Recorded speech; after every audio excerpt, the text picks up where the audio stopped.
My name is Pam Malley, and I'm on the Education Advisory Board for the Tourette Association of America. I'm here with Kathy Giordano, the Education Specialist for the Education Advisory Board, and we're here today to discuss the education rights of students with Tourette syndrome. What should a parent know about their child's rights in the school setting? It's very, very important that parents immediately, as soon as they have a diagnosis of Tourette, to start educating themselves about their rights, even if they don't think their child will ever need an IEP or will ever need a 504. It's important to go on our website, go on other websites and find out what their rights are, because they may get into a situation very quickly and not know where to find the information. So knowing ahead of time, being prepared is critically important. How do you know when a child needs an IEP or 504 plan? As soon as a child starts having difficulties of any kind, academically, socially, or if their child says they don't like school anymore, they don't want to go to school, they're having difficulties in school, if you see their grades drop, it's important that the parents put in writing and request an evaluation. They may be told by the school that the child doesn't need an evaluation. Lots of times children with Tourette are very, very bright and maybe getting good grades.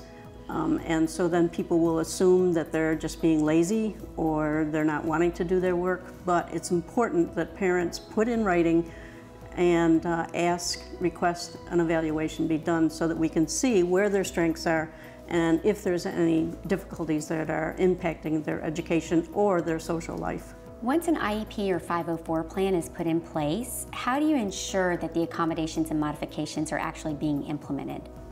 We recommend that at the beginning of every year or when a new teacher joins the team, that the parents write a one-page letter introducing their child.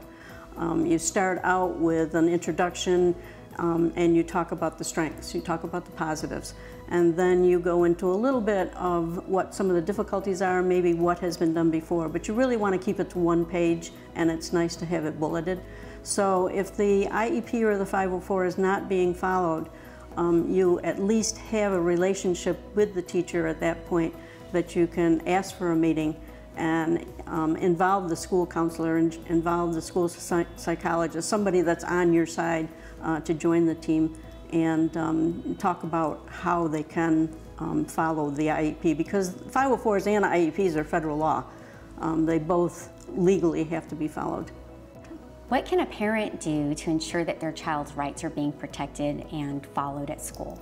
They need to find out what their rights are before anything happens, and they need not to be afraid to let the school know that their child has a diagnosis of Tourette. Too often parents are concerned that the child will be labeled, but if the school doesn't know why the student is making noises or why the student is acting in a certain way, then they're not going to have their rights protected.